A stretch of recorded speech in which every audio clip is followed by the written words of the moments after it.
para hindi tayo magkasakit. Paano nga ba pasasarapin ang pagkain? Una-una, i-apply natin ang tatlong food groups, which is yung Go, Grow, at Glow. Meron din itong benepisyo para maging malusog ang ating Tulad ko naman sa suta, hanggang module 1 ay maging sakto lang ang ating pagkain at hindi magiging sobra at nagiging healthy din ito sa atin. Ang ihahanda namin ay ang kanin, isda at sinabawang gulay. At ang idadagdag naman natin ay ang watermelon salad at ang cucumber lemonade.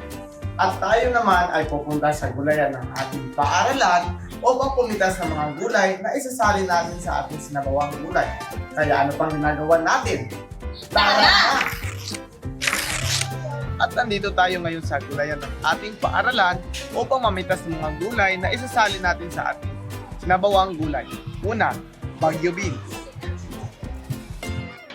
At ang susunod naman natin, pipitasin ay itong alupate.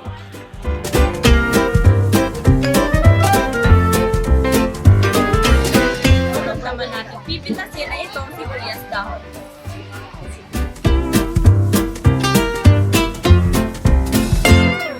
At ang pangatlo natin pipitasin ay itong okra.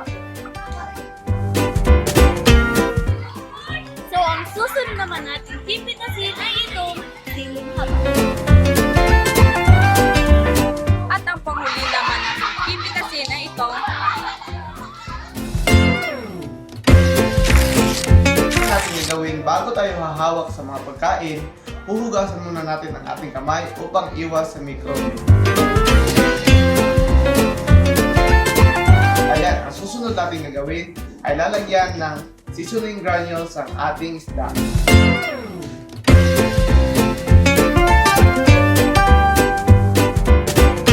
Ang susunod na naman natin gagawin ay magpapainit tayo ng ating kawali upang sa pagluto natin ng piniritong isda. At dahil mainit ang ating kawali, lalagyan na natin ito ng mantika.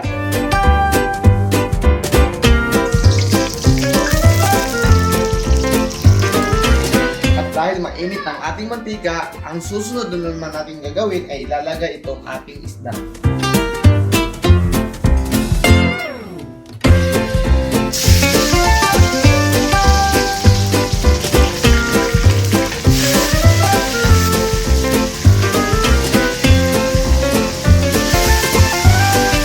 Ating isda, tatanggalin na natin ito sa mantika.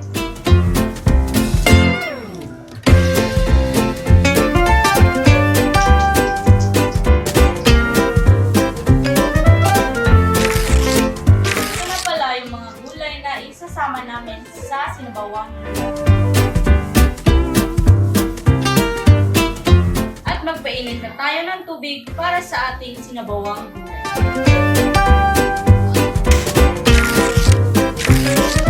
At habang inaantay natin ang ating pinapakuluan na tubig, gagawa muna tayo ng dessert.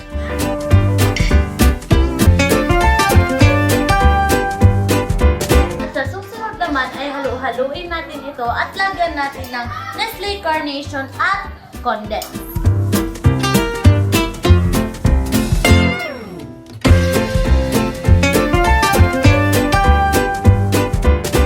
At ngayon, ang gagawin natin ay cucumber lemonade. Ang unang-una natin gagawin ay hihiwain itong pipino or sa English pie, cucumber.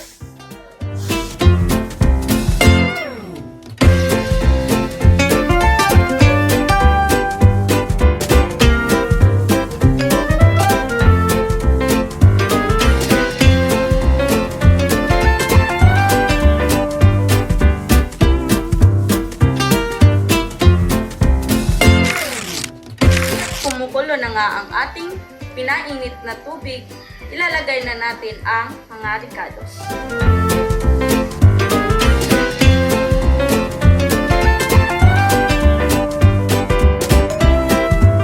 At isusunod naman natin ang mga matitigas na gulay katulad ng gabi.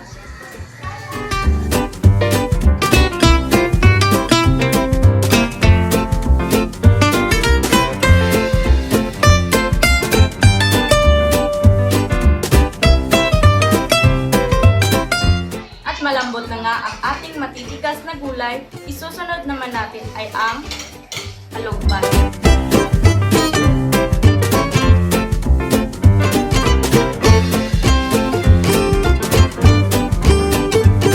At ilalagay na natin ang isda. At lalagyan na natin ang pampalasin.